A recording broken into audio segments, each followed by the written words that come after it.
基督大使命教會嘅弟兄姊妹主內平安。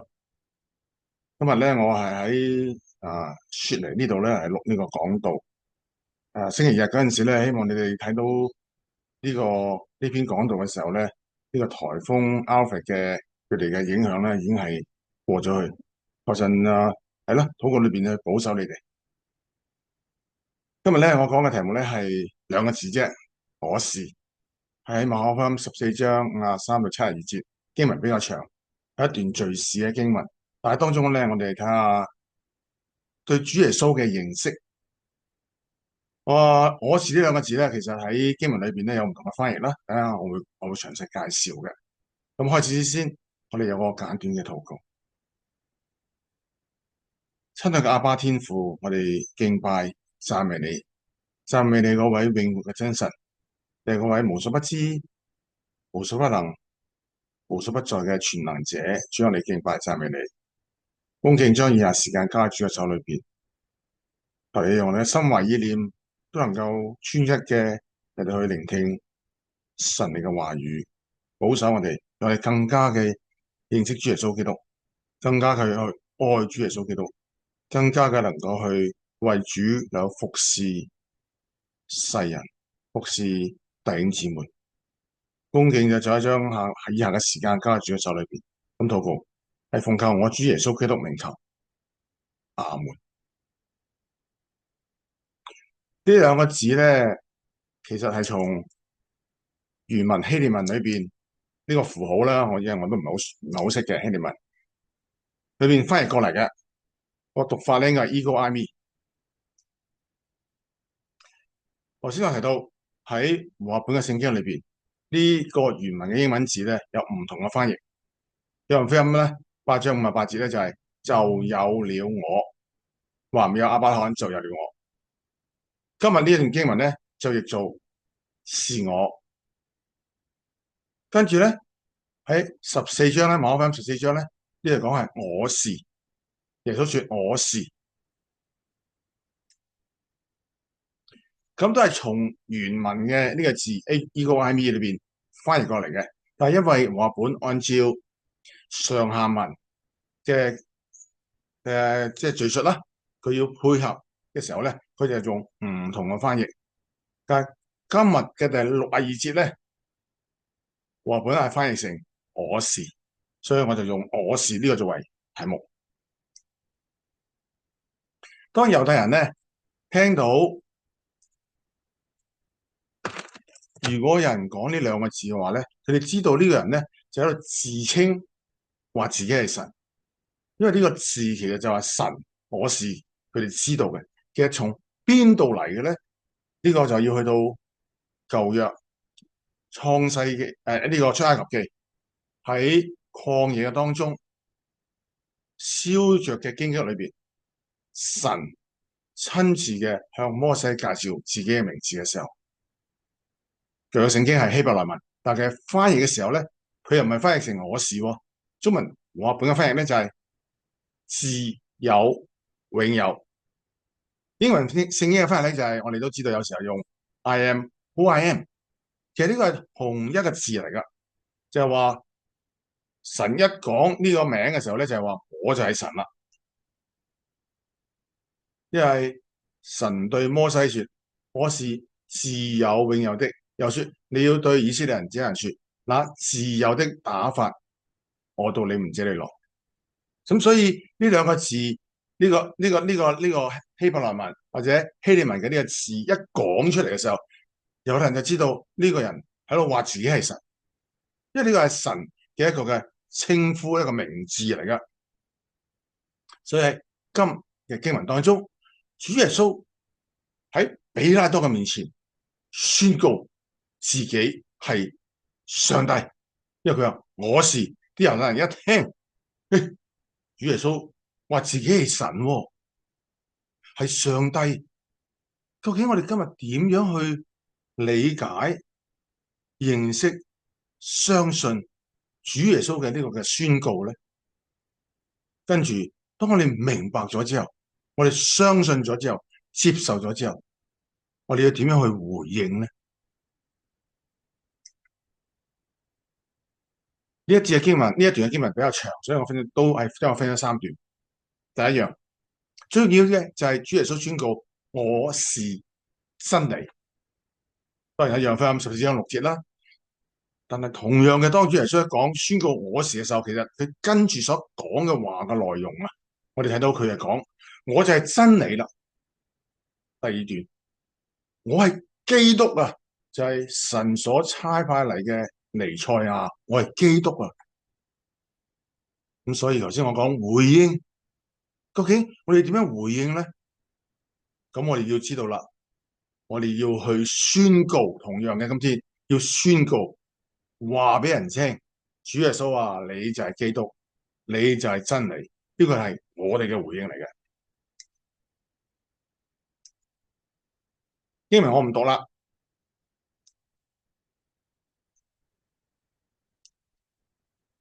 因為其實喺當時嘅情況就係主耶穌被拉到去接受審判，呢個好快脆已經係會到復活節啦，呢個進入咗大齋期，所以喺呢個今天嘅經文裏邊都思想啊，主耶穌被拉到去捉到去大祭司面前，比拉多面前審判嘅時候，其實因為當時其實呢個嘅地方，以色列呢個地方被羅馬政府嘅統治係非常混亂嘅，政治混亂、宗教混亂。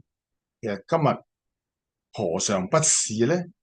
政治混亂、宗教混亂，所以主耶穌就喺咁嘅情況之下，係被捉到去審判，受到不公平嘅對待。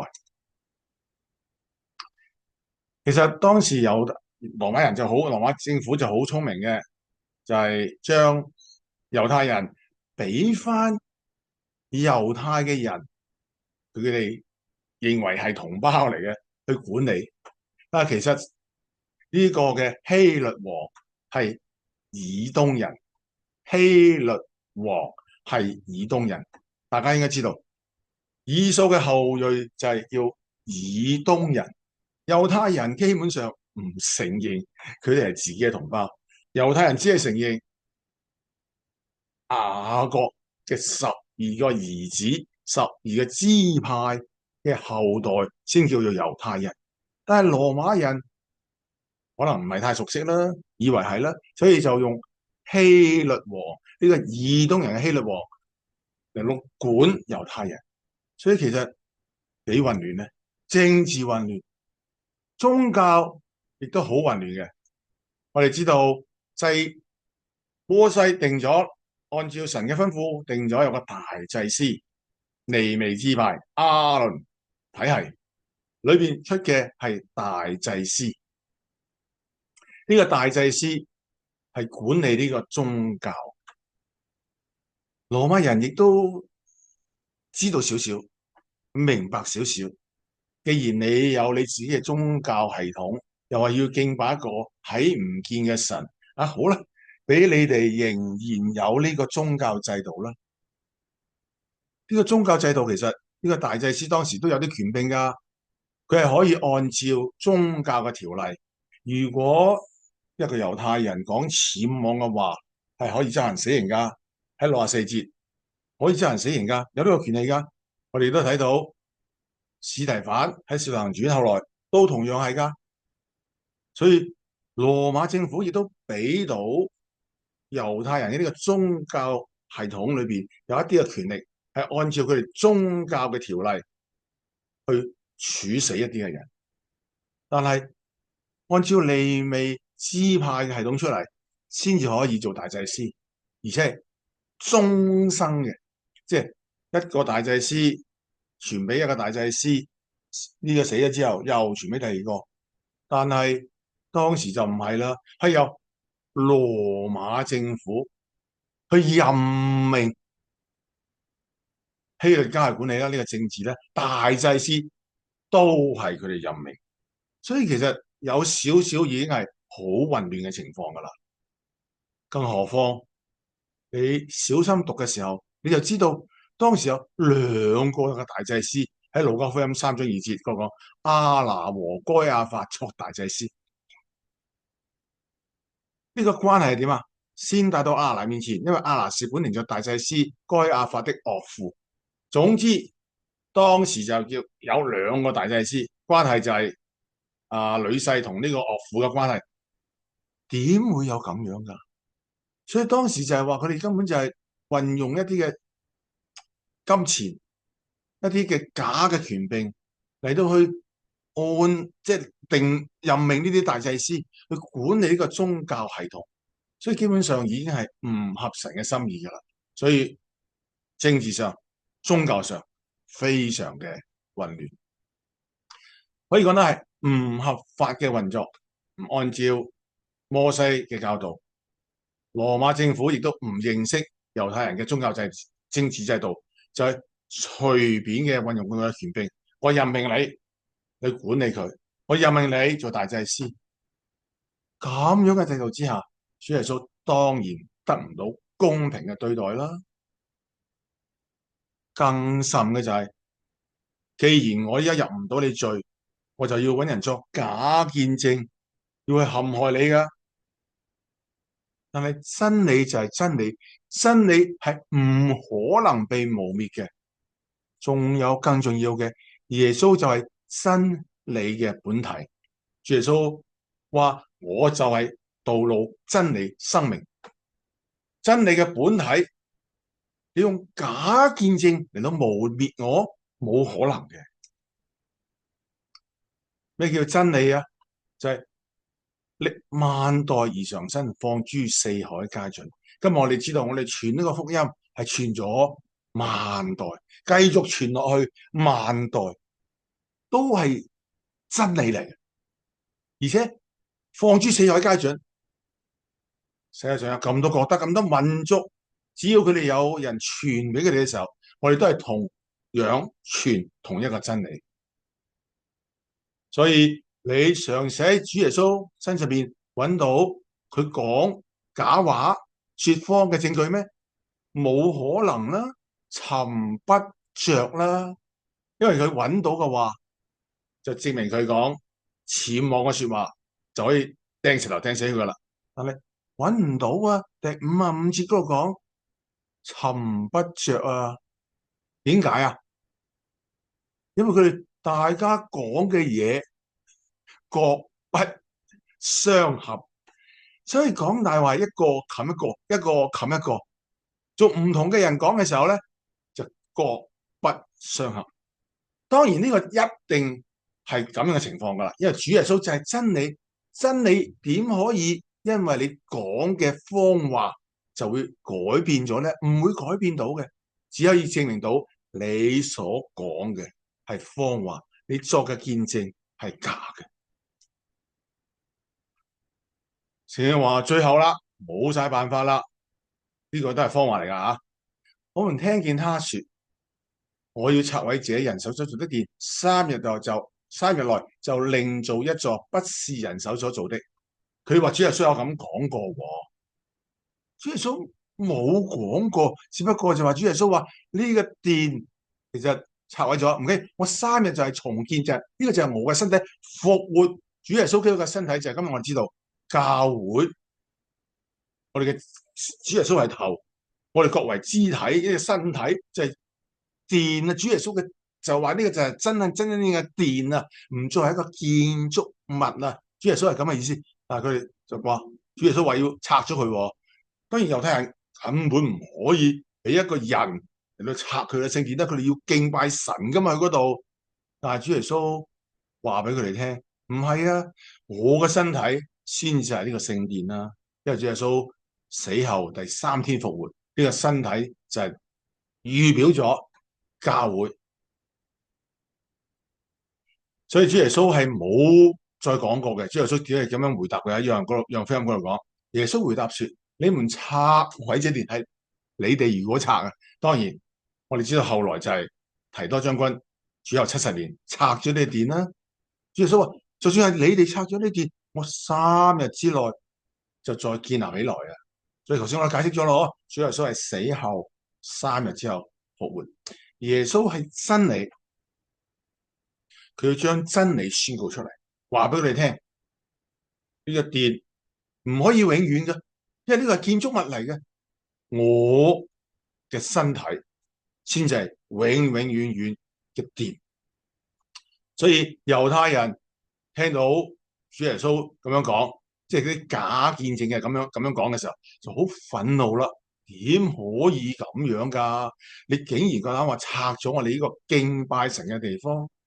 但係主耶穌要佢哋知道並且相信，佢要寫明，但係佢會復活，神與人同在。我哋去敬拜嘅對象就係主耶穌基督呢個嘅獨一嘅真神，而唔係去到一個殿裏邊就話以為與神同在，唔係，係神主耶穌聖子從天落嚟完成救贖，捨命流血。今天我哋可以嚟到去相信主耶穌基督，主耶穌基督係我哋敬拜嘅對象，各不相合。跟住只不過係講一啲嘅虛構嘅說話。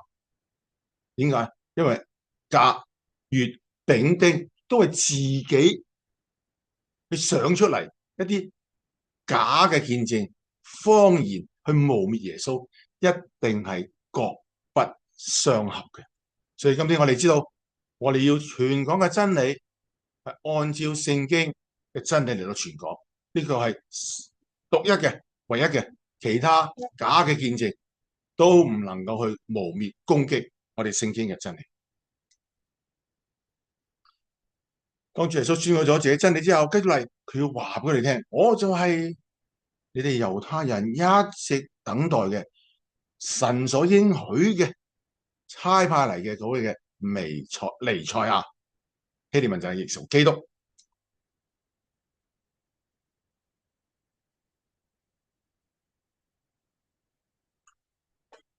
當主耶穌站喺比拉多嘅面前嘅時候，接受審判，當時嘅情況其實就係話，一位喺大祭司面前嘅接受審判，就係一位不合法嘅大祭司，竟然膽敢去審判天地嘅主，萬王之王。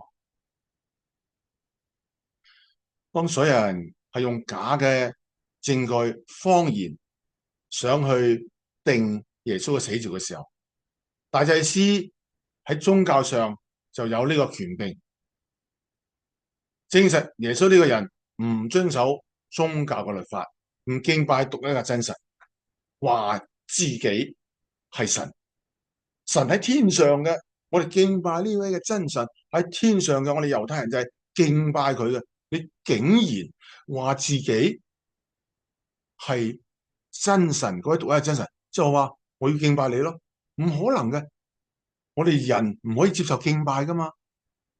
第一誡嗰度講得好清楚啦，神話除了我以外，你不可有別的神。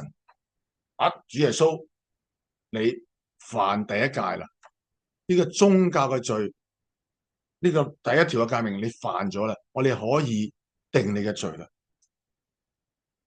咁大祭司又跟住問啦，你是那當稱頌的兒子基督不是？因為主耶穌基督已經係其實喺3年嘅事工裏邊，好多次嘅機會都宣告自己係神嘅兒子，係神嘅兒子。呢家喺呢度又話自己係神，所以呢啲大祭司捉住呢個先，你係神嘅兒子嗎？你是基督嗎？呢兩樣主耶穌都宣告咗好多好多次啦。但係猶太人喺被擄回歸之後，佢哋知道我哋唔可以再拜假神噶啦，就因為我哋嘅祖先600多年前或者再推遠啲，佢哋喺王國時代一直嘅北國咧，尤其是專門就係拜假神，拜假神，唔去敬拜獨一嘅真神。佢哋知道，但係佢哋嘅頭腦知道，佢哋冇去實行。但係被擄回歸之後，因為佢哋知道神已經懲罰咗我哋嘅祖先啦，被擄咗去啊，去巴比倫啊。依家我哋回歸咗啦，我哋重建聖殿啦，所以我哋一定要嚴格遵守敬拜獨一真神嘅呢個信仰。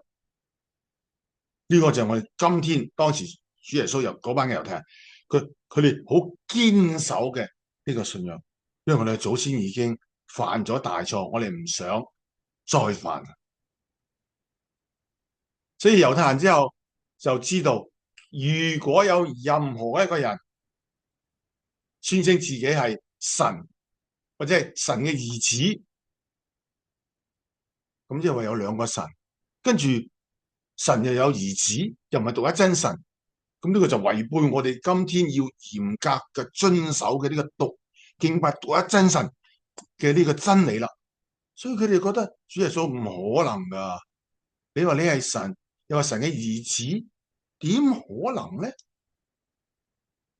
但係當時其實猶太人都係盼望神應許嘅彌賽亞要嚟到世上嘅，呢個佢哋就知道喎。當然佢哋呢個彌賽亞唔一定係就係神子啦，或者係神道成肉身，佢哋根本就當時唔明白呢個真理啦。但係佢哋接受神會差派興起一位嘅彌賽亞基督嚟到去拯救我哋。但係佢哋對呢個嘅基督嘅身份，亦都有咗偏差啦。拯救我哋，我哋依家俾羅馬帝國俾佢啲兵欺壓我哋，咁你梗係要神啊！你梗係要差派一位大將軍啦，有政事、政治、軍事嘅上流貴族人物啦，咁啊可以啦，因為咧打得可以咧對抗羅馬帝國嘅軍隊，推翻佢哋，趕佢哋走。呢個身份我哋希望嘅、期望嘅。但係呢個主耶穌，你出生在馬槽咋？你喺加利利呢個好離耶路撒冷好遠嘅一個窮鄉僻壤嗰度長大嘅啫。你學咩啊？學木匠咋？你唔係好似即係喺耶路撒冷學一啲嘅拉比學一啲宗教嘅好多好高嘅學問嘅人嚟噶，點會係基督？點會係彌賽亞？但係主耶穌話：我就係真理，我要宣揚真理。佢嘅回答就係 Ego eimi，所以呢個猶太人又唔可能又再接受啦。我係神，我係神嘅兒子，我係基督，呢三個都係我嘅身份，我要宣告俾你知道噶。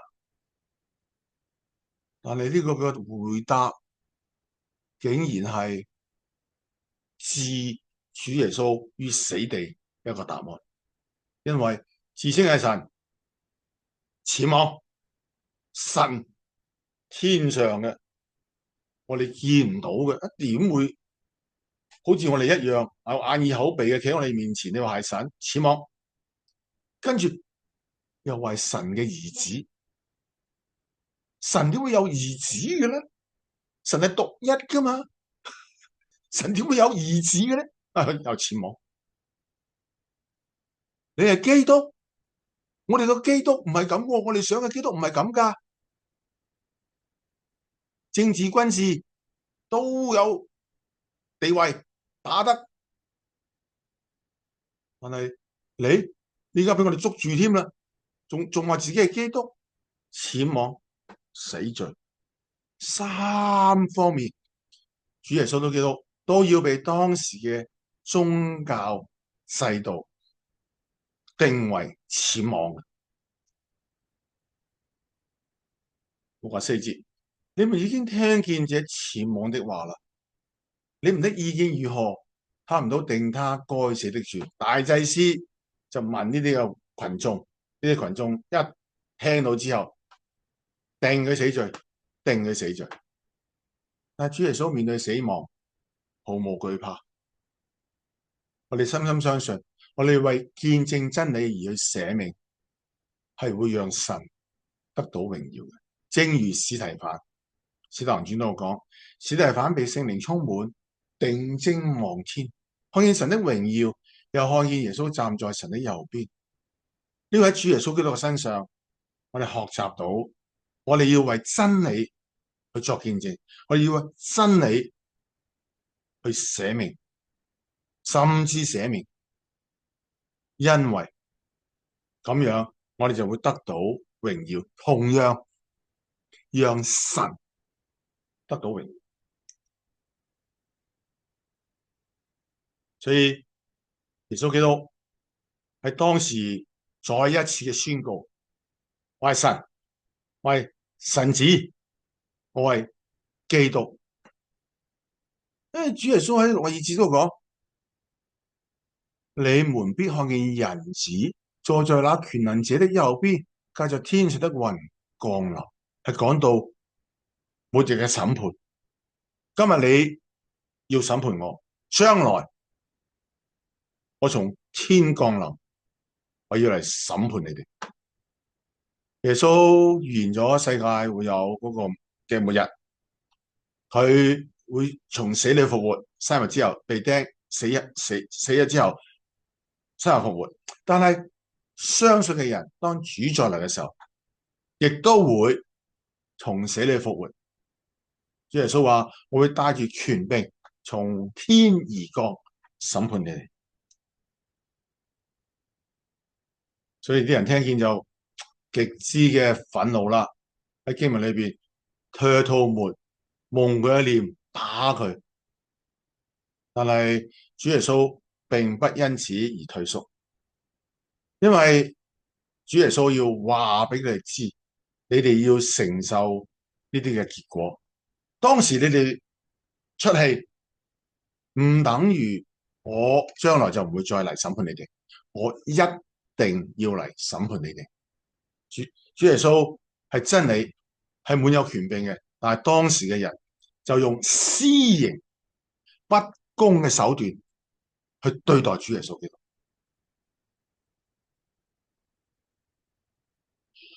所以今天我哋要去認識主耶穌係神，係神子，係基督，係何等尊貴嘅身份。我哋要去喺面前下拜，因為聖經話，到了有一日，萬膝要向他跪拜，萬口要向他稱揚。就係連當時呢一班曾經吐沫喺主耶穌嘅面上，曾經去打主耶穌嘅呢班嘅猶太人，都要跪喺主耶穌嘅面前接受審判。佢哋稱揚主耶穌係咩啊？主啊，你係嗰位審判嘅主。佢哋都要稱揚主耶穌嘅公義，係審判嘅主。所以罪人同樣當主耶穌再嚟嘅時候，接受審判嘅時候，都要去稱揚主耶穌就係嗰位公義審判嘅主。所以今天我哋點樣去接待主耶穌基督啊？主耶穌有神子基督嘅身份，我哋要去好尊敬、好謙卑嘅嚟到接待主耶穌基督。跟住咧就一個回應啦。你講到彼得嘅，當然呢個彼得3次不認主，我唔詳細佢去講。但喺當中咧，我要將佢嗰個回應，今天俾我哋一個嘅提醒啊。主耶穌基督彼得嘅回應係對我哋一個提醒嚟噶。3次不認主，猶大30塊錢出賣主耶穌基督，猶大係後悔後自殺，佢冇認罪悔改。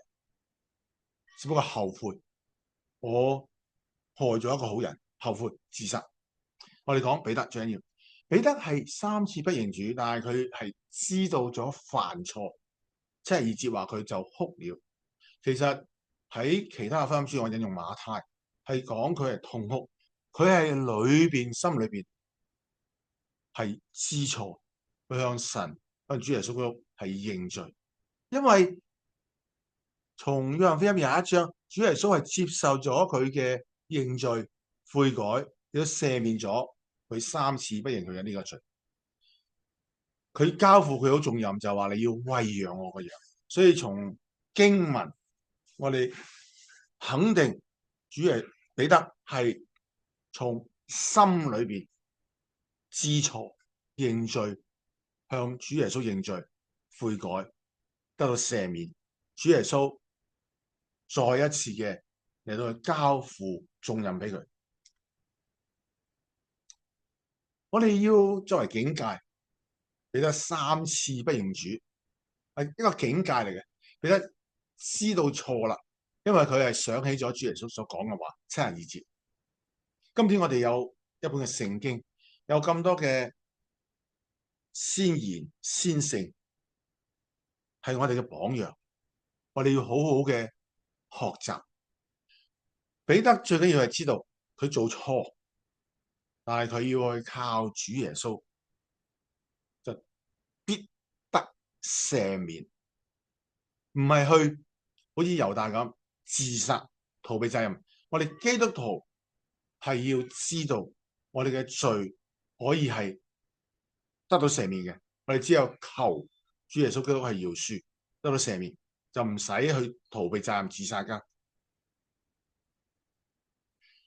因為佢其實當時睇到嘅，佢冇去學習主耶穌基督嗰個冒死為真理作見證嘅嗰個精神。主耶穌提醒咗佢，你要3次不認我。但係當佢睇到主耶穌嘅嗰個嘅為真理作見證嘅嗰個精神嗰個表現，佢冇去學習記喺心裏邊。所以當佢聽到主耶穌講自己係真理係基督嘅時候，反而對一個對佢生命冇威脅嘅侍女喺佢面前去出賣主、出賣自己，人就係咁樣噶啦。提醒咗有榜樣，主耶穌係榜樣，有真理提醒，主耶穌係榜樣，但係我哋仍然為咗一啲冇乜大影響嘅對我哋，亦都冇乜點威脅嘅我哋，竟然我哋兩個出賣主、出賣自己。3個不，不承認、不知道、不明白。彼得當時叫佢用盡方法去逃避。可能大家會感覺到彼得當時真係覺得生命會受到威脅啦，因為咧主耶穌已經冇得走噶啦。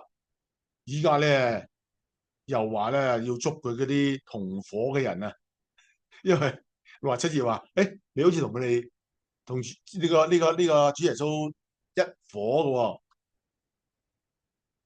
驚啦！為咗保護自己嘅生命，用一啲好決絕嘅語氣，唔承認自己係耶穌嘅門徒。3個不，不承認、不知道、不明白。彼得如果回答呢個使女呢個嘅問題，我哋只不過係用一個想象啫。當佢使女問佢嘅時候，你係咪同佢呢個拿撒勒人耶穌同一伙噶？如果彼得話係，我係耶穌嘅門徒，我係跟隨耶穌噶。如果咁樣做嘅時候，彼得係其實向呢個使女同呢個人去宣告，其他人去宣告，我相信耶穌基督係真理，係神嘅兒子。我係現在係耶穌基督嘅跟隨者。但係彼得當時冇馬上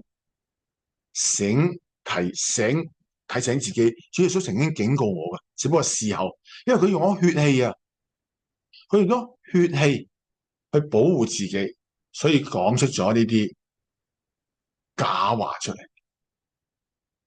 但係佢曾經喺14章馬可福音14章，佢講過唔會嘅。主耶穌提醒嘅時候，你3次不認我，佢話唔會嘅，我就算係同你同死啊，都唔會唔認你咧。當人係一個好安舒嘅環境嘅時候，可能會講出一啲嘅好聽嘅說話，但係當環境一改變，好似生命受到威脅嘅時候，就會改變自己嘅態度。我哋要提醒自己，我哋要為主去作見嘅時候，作見證嘅時候，唔應該因為外在嘅環境少少嘅影響就改變自己對主嘅忠心嗰個態度。你睇主耶穌面對死亡毫無畏懼，理直氣壯嘅承認自己係神係彌賽亞，其實彼得同樣可以宣告咁樣噶，話俾個使徒聽，係啊，我係耶穌嘅門徒啊，主耶穌就係真理啊，就係基督啊。結果係點樣？只能交俾神咯。因為今天聖經已經記載咗啦，彼得係3次不認主。但係今天你聽到呢邊度，你嘅機會以後仲有好多嘅，你要為主作見證嘅機會非常非常之多嘅。我哋記住，我哋今天係已經被救贖嘅一個嘅重新得救嘅基督徒嘅話，我哋要凡事都係為主嘅名而作，榮耀主嘅名，為榮耀主嘅名而作。結果交俾神。當你咁樣做嘅時候，你為神嘅名嘅榮耀而作嘅時候，神必悅納你。所以頭兩段係對主耶穌嘅認識，最後嗰段從彼得嘅一個嘅經歷，佢3次不認主嘅經歷當中，提醒我哋兩個真理。我係主耶穌話我係真理，我係基督。我哋今天就要去勇敢嘅為主嚟到作見證，剛強壯膽，甚至捨命為主作見證，唔容易嘅。我哋今天有時喺工作嘅場所，一啲嘅公開嘅環境，當人哋有少少懷疑，有少少挑戰，我哋唔係去爭論，我哋絕對唔需要爭論，我哋係宣告，好似主耶穌基督咁講，我就係真理，我係神嘅兒子，我係基督。呢個主耶穌喺眾人面前，喺危急嘅環境，甚至生命受威脅嘅情況底下，絕不妥協，絕不畏懼，為了要榮耀父神嘅名，神必悅納。希望呢個嘅今日嘅呢段嘅經文係俾大家一啲嘅勉勵，我哋就要勇敢嘅、毫無畏懼嘅為主作見證。我哋同心禱告，親愛嘅阿爸天，我哋敬拜讚美你，感謝你嚟到去賜下你嘅獨生愛子主耶穌基督，嚟到去降世為人，道成肉身，捨命十架，流出寶血，成就救恩，嚟到拯救我哋。但係我哋今天我哋一定嚟到去，我哋要去相信主耶穌基督，我哋接受咗主耶穌基督成為神你嘅兒女，被重生嘅時候，我哋要為父神你去作見證，讓父神你嘅名得榮耀。求主加添我力量，俾有剛強壯膽嘅心，亦都求聖靈去帶領我哋去為真理作見證。我哋咁禱告，係奉靠我主耶穌基督名求。